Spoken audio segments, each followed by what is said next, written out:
Assalammualaikum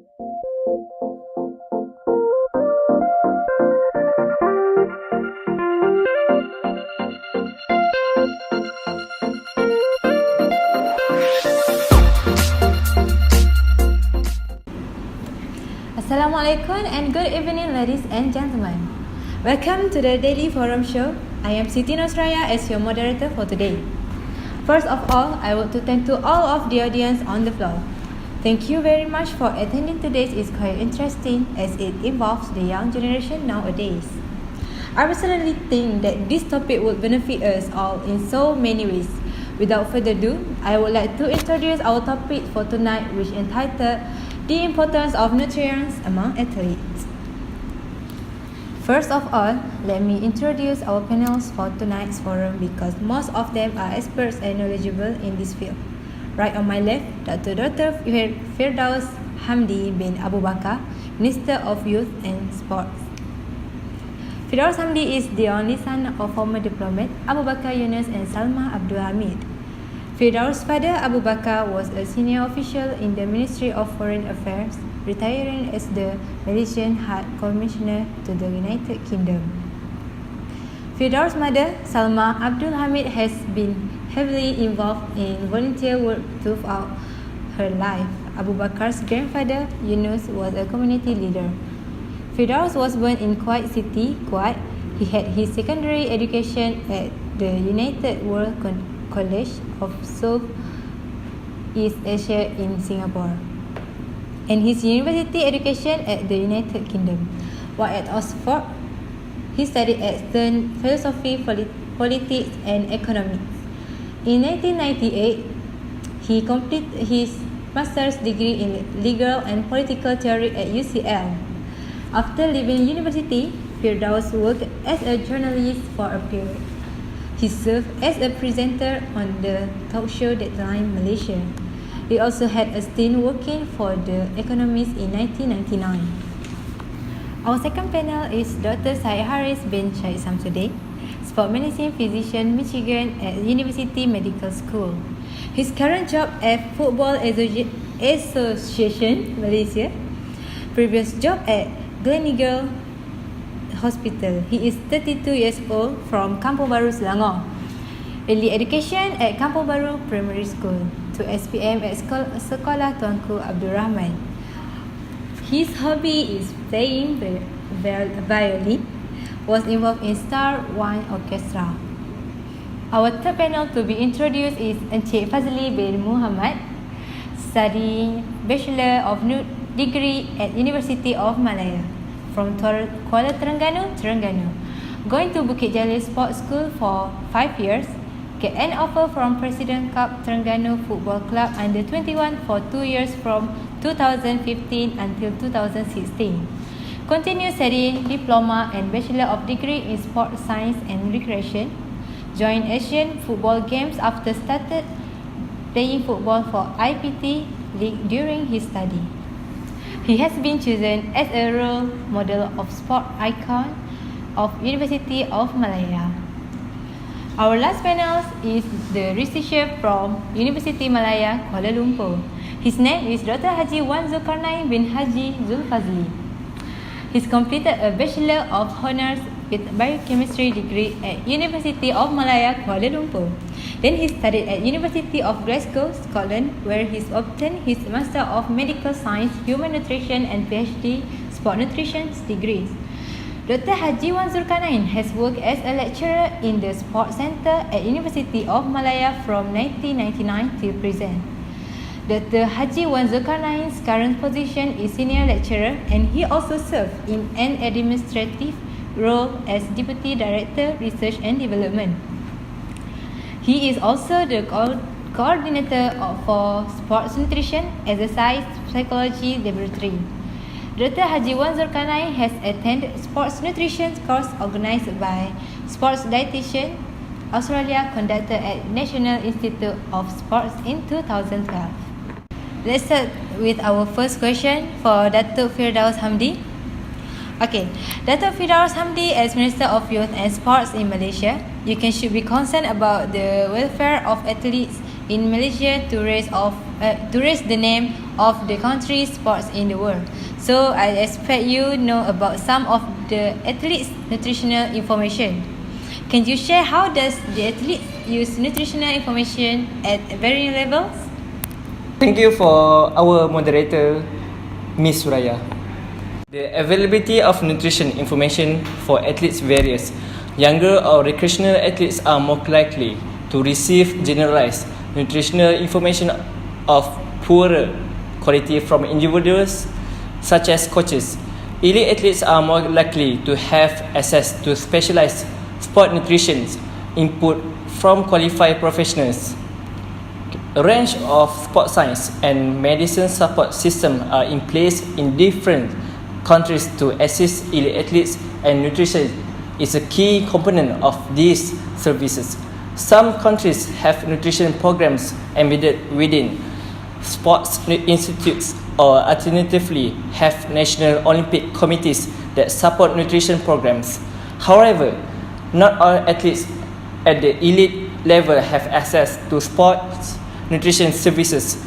This may due to financial constraint of the sport, geographical issues, and lack of recognition of the value of a sport nutrition service. Athletes eat several times per day, with snacks contributing to energy requirement. Dietary intake differs across sports, with endurance athletes are more likely to achieve energy and carbohydrate requirement compared to athletes in weight-conscious sports.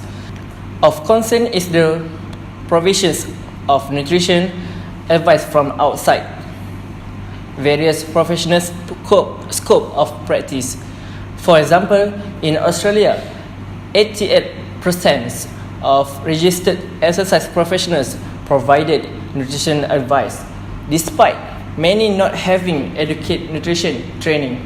A study of Canadian high-performing athletes from 34 sports found physicians ranked 8 and dietitians 16 as choice of source of dietary supplement information. Nowadays, we can see that many people are very obsessed with supplements and vitamins. They even overuse supplement consuming. Moreover, there is certain people who only put their hopes on supplement itself to be healthy without doing any exercises. So, Dr. Syed Haris, as an authorized and expert in this field, what is your opinion, sir? Thank you to our moderator, Ms. Suraya. Okay. So, other supplements of concerns are creatine, supplementation in the sport-minded and in athletes who want to build out muscle mass. Creatine is synthesized by the liver from amino acids delivered from the fish and meats. That is broken down into the amino acid arginine, glycerin, and methionine. So there is no shortage, but athlete and sport-minded people want to push the envelope and take in additional creatine that helps their energy metabolism, or what we call ATP production, in the muscle to increase their performance. Creatine is the vital for the brain, the heart and kidney, and the eyes. It is buffer for lactic acid during anaerobic exercise. Some of the side effects are muscle cramp, diarrhea, fluid retention, and kidney failure when exposed to high heat and dehydration. But there are no long-term studies of the use of creatine supplements, yet some athletes are taking them long-term. Let's go to our third panel, Mr. Fazli Muhammad, also known as a sport icon from University of Malaya. So, Mr. Fazli, as an athlete, of course, you have got a lot of experience in sports. The point that I want you to share with us is about the effect of hydration among athletes. What can you identify from the process of hydration during physical exercise among athletes, and how does the process give the positive among athletes? Okay, thank you to our moderator, Miss Suraya, and the other panel. Good evening, everyone. Okay, so the question that has been asked from Miss Suraya is about the effect of hydration among athletes. Okay, before we go through the point, I just want to introduce myself. I'm a student from University of Malaya, Bachelor of Degree in Sports Science and Recreation. for 3.5 years. Okay, I got a lot of experience and knowledge about the effect of hydration, and I'm also play football, so I got a lot of experience and know the hydration process in our body. Okay, so the process of hydration means that it is involved with water. Okay, as we know that water is very important in our life, not only for just an athlete but also to the other people in their daily life. Okay, so as we know, water function as to regulate our body temperature and to remove waste product, and it also help our blood flow in a good condition. Okay, some scientists said that an average of our body consists of a lot of water. About 60% of water needed for men in their body, and 50 or 55% need for women. We also know that when we ask the doctor or pharmacist, they say that we need they suggest 5 until 8 glasses per day of water, but for the athletes they must take more than usual. I mean that more than 5 until 8 glasses per day, because they are involved in high intensity exercise, physical exercise, and so on. So hydration not only involved to an athlete but also to the other people in their daily life. Hydration means that it providing the body with enough fluids or water to function during subsequent to prevent subsequent injuries and illness. By educating athletes and providing them with fluids during practice and competitions, certified athletic trainers can ensure that athletes will be properly hydrated and will not encounter further complications due to the dehydration. From the hydration process, there are a lot of positive effect we can see from the amount of athletes. Okay, for some athletes, they begin the practice or competition with an adequate hydration level is nearly as important as maintaining that hydration during exercise. Okay, so by preparing oneself for practice or competition by hydrating, the athlete will have less hydrating to do during an event when compared to an athlete who is dehydrated. Okay, for the point of dehydrated, I will share at the next question from our moderator. So on the other hand, hyperhydrating before exercise accompanied by glycerol may enhance thermoregulatory function and limit the performance decrements normally noted with dehydration while exercising in the heat specifically. Okay, so I said that the hyperhydrating means that there are take not only the normal water, I mean drink normal water, mineral water, but they take we can say the backup support for their energy. I mean that for example, hypertonic drinks, isotonic energy drinks, we can say energy drinks. Hyperhydration can be achieved by overdrinking combined with an agent that binds water within the body, including glycerol and hypertonics, as just I said right now. So how about our fourth panel? Dr. Hajiwan, as a researcher, you should have a lot of research on the nutrients needed in the human body, especially for athletes. One of them is protein. As it is known that this protein is also important. Can you share the importance of protein and how to ensure that athletes get enough protein? Okay, thank you to Miss Suraya for that question. Miss Suraya said before that, my point is effect of protein. Like we always heard, protein always used by bodybuilder. Is that? Okay. From my researcher, athlete also must get enough protein for their daily life among athletes. Okay, let's face it, protein is an essential nutrient and is vital to your health and is used to build muscles, skin, hair and nails. However, many people put their health at risk by eating too much of it. The American diet already provides plenty of protein and there is no point in adding anymore. Unlike fat cells, there is no place in the body to store protein, so the excess is eliminated or is seen as fat rather than muscles. The complete protein provided by these foods combined with incomplete protein consumed from other food sources. The advent of the latest fat high protein diets, not enough carbohydrates are being consumed, so the protein is converted to glucose and not converted into muscle growth.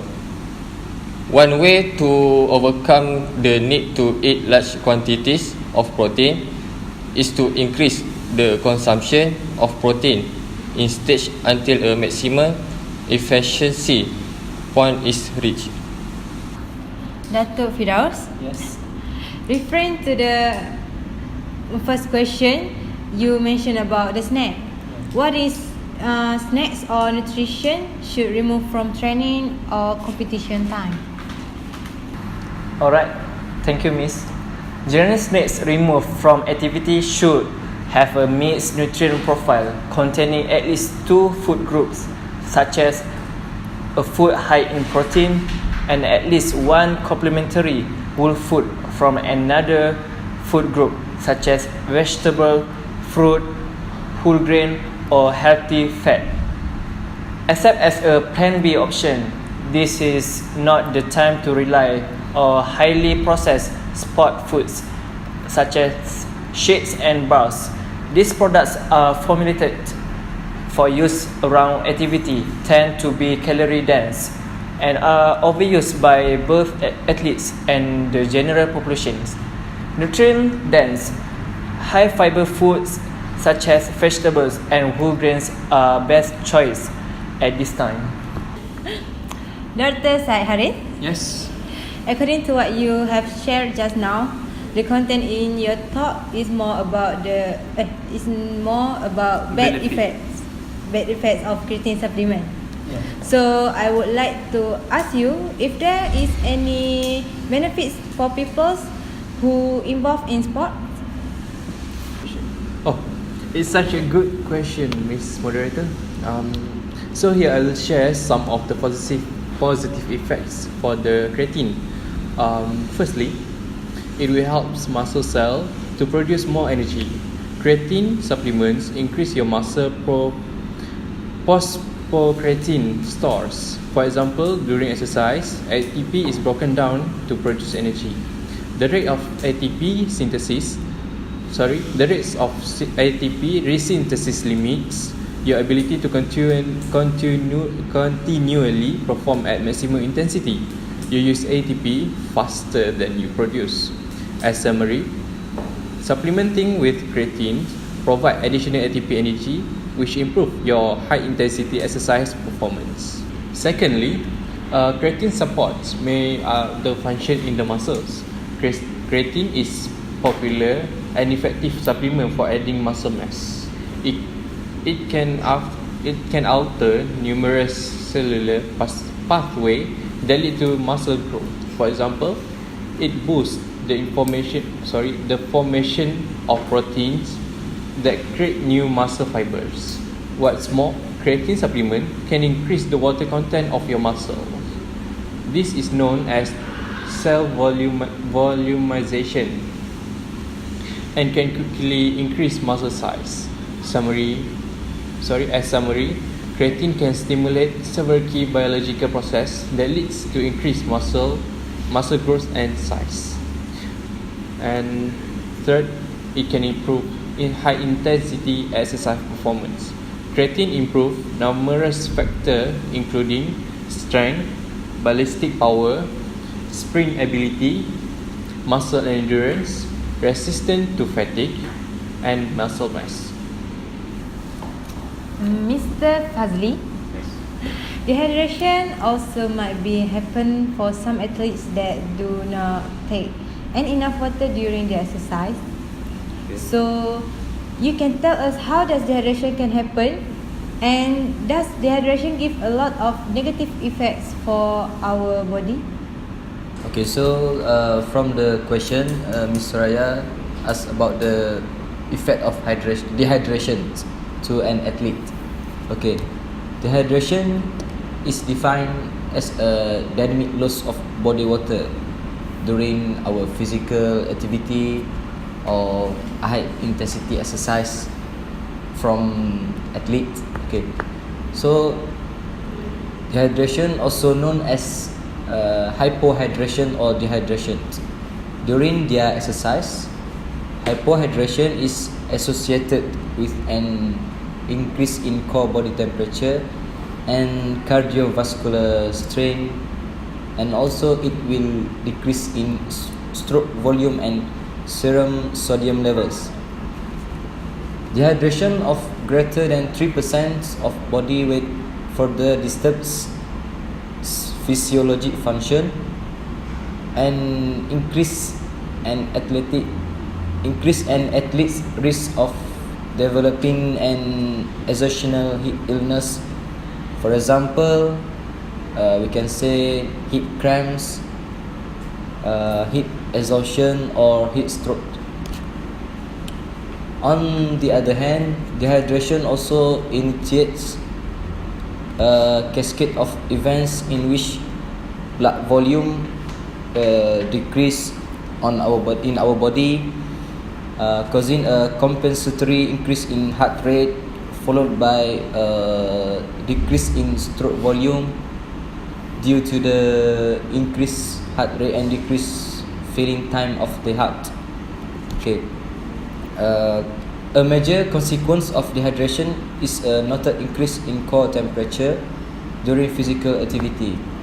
This thermal strain also influences a greater cardiovascular strain. So we can also see the symptom of milk dehydration. We can know when dehydration can happen to us or the amount of athletes.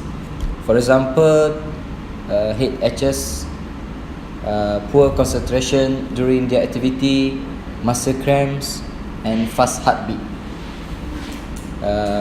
So when our body detects that more water is needed, the first thing that happen is that our kidney will reduce the amount of water loss.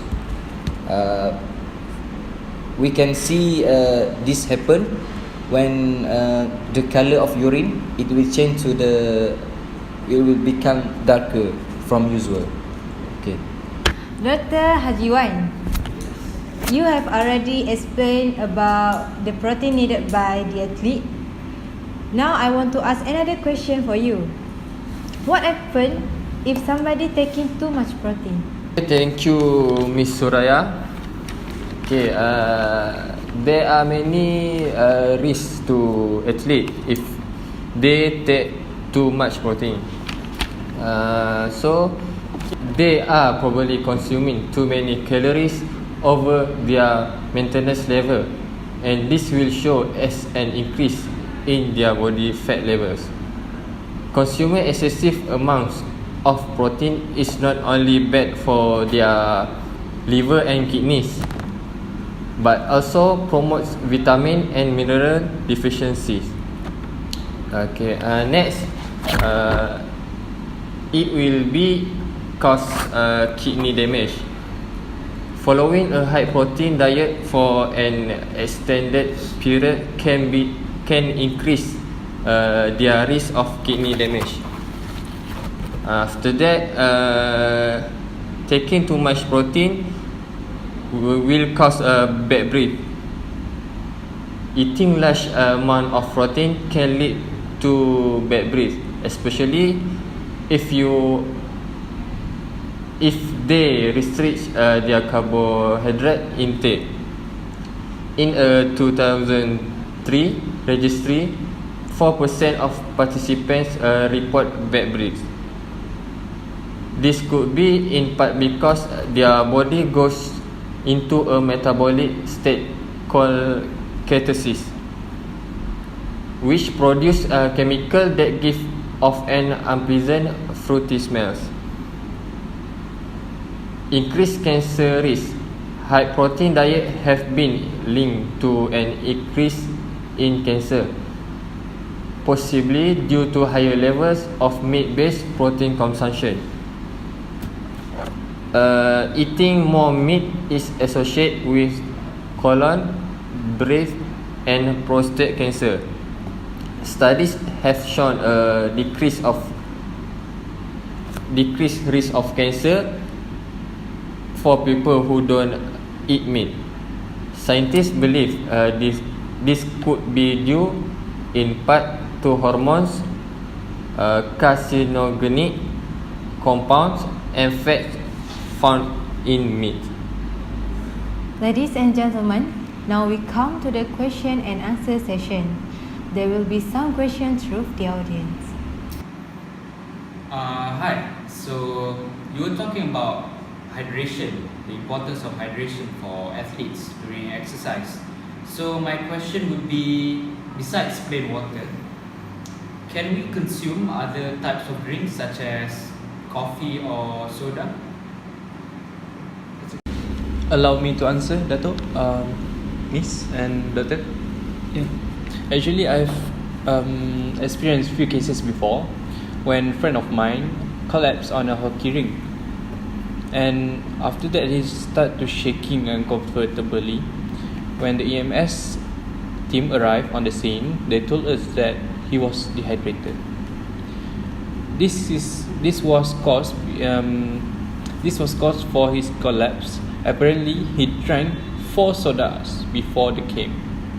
Caffeinated beverages such as a soft drink, coffee, tea, and act as diuretic and increase urination, as this lead to dehydration. After 4 sodas, hard exercise, and ignoring the importance of hydration, his body just shut down. For best performance and for your safety, these beverages should be avoided.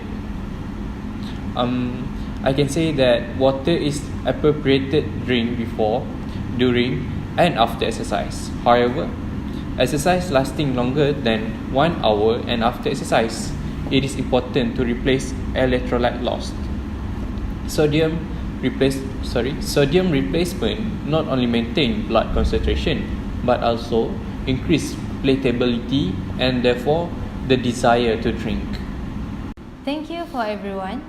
Now we gain a lot of knowledge that our panels have shared about availability of nutritional information to athletes at varying levels, snack situation, creatine supplementation, benefits for people who are not involved in sports, the process of hydration during physical exercise among athletes, and how does this process give the positive among athletes, dehydration and protein. We can conclude that healthy living is a combination of many things, including good nutrition. Dear audience and panels, that's all for today. We have come to the end of our forum. I would like to thank our panels and all of the audience.